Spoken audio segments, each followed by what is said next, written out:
Ирэх 9 сарын 1-ээс нэг сурагч нэг компьютер гэсэн хөтөлбөр хэрэгжүүлэхээр болжээ. Энэ хүрээнд ерөнхий боловсролын сургуулиудад ойрын 1 жилийн хугацаанд 300 мянган ширхэг тавилаад худалдан авч сурагчдад ашиглуулна. Мөн анги бүрийг ухаалаг дэлгэцтэй олгож хиймэл оюун ухааны хичээл сургалтад өргөнөөр ашиглахаар болсон байна. За үүнд шаардлагадах хөрөнгийг засгийн газар хөгжлийн банкнаас зээлэх юм байна.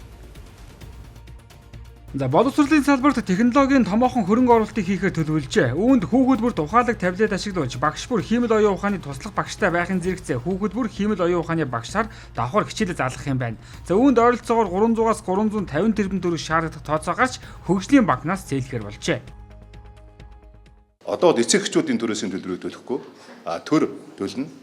Хэрвээ эцэг эхчүүд өөрсдөө хүүхдтэй хувьдаа Chromebook авч өгнө гэх юм бол бас тодорхой юм санхүүгийн төрөөс байж болно. Энэ дараагийн хувьд. Эхний хувьд бол энэ 300 мянган компьютер бол одоо Монголын бүх хүүхдэд зориулж байгаа төр 100% одоо энэ санхүүжилтүүдийн санхүүжүүлэх одоо ийм төсөл хэрэгжиж байгаа гэдгийг бас би онцолж хэлье гэж бодож байна. За энийгээ дагаад бидний төлөвлөж байгаагаар одоо нэг Chromebook-ны үнийг бол бид нэг сая 500 мянган төгрөгөөр төлөвлөж байгаа. Худалдаа авалтын сайд. Одоо зах зээл дээр бол 2 саяас 2 сая 500 мянган төгрөг байна. За ингээд саяын одоо нефтийн одоо энэ юунаас хомсдоо шалтгаалаад бас энэ чипний үнүүд одоо нэлээд хүнд орж байгаа юм байна. Компьютер томдох хөрөнгө үнүүд орж байгаа юм. Ямар ч байсан бид нар 1.5 сая төгрөгөд багтахаар нийтний 300-аас 350 орчим тэрбум төгрөгийн одоо худалдаа авалтууд хийгдэх болов гэж бодож байна.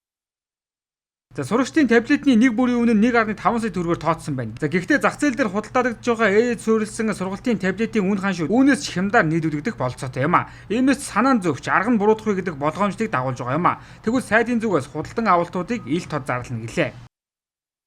Одоо энэ чинь ингэж шүү дээ. Энэ чинь бол төрөөс худалдаа авалт хийж байгаа биш шүү дээ. Энэ бол хөгжлийн банкны санхүүгийн төрөөсийн компани худалдаа авалтын. Тэгэд худалдаа авалтын тендерийг бол бид нар ил тод зарлана. Тэгээд нөгөө энэ тендерийг зарлахдаа ямар үнэлэлт тавьж байгаа вэхээр Google-ийн Chromebook-ны үйлдвэр байгуулах нөхцөл тавьж байгаа Монгол улстай. Тийм учраас бол Google компани одоо Chromebook үйлдвэрлэж байгаа үйлдвэрлэгч нар орж ирэх болов гэж бодож байна. За мэдээж дотоодын одоо нийлүүлэгч томоохон компьютерийн компаниудыг бол бид нар дотоодын зах зээлийг мэдээж одоо ажиллах боломжтой нь олгоно. Ингээд бид нар дотоодын компаниудыг одоо энэ гадны компаниудтай хамтарч нэг консорциум одоо болгож ажилуулах энэ тендерийн нөхцлүүдийг бас бид гоё болгож байна. За уг хөтөлбөрийн хүрээнд Google таблетын үйлдвэр Монгол улсад байгуулагдаж дотооддоо угсарсан таблетүүдийг боловсролын байгууллагуудад нийлүүлэхээр тооцжээ. Нэг ёсондоо нийлүүлэгч нь үйлдвэр байгуулах тохиолдол учраас технологийн жижиг компаниуд гэхээсээ илүүтэй томоохон групп компаниудын дунд энэхүү өрсөлдөөн өрнөх нөхцөл харагдаж байна.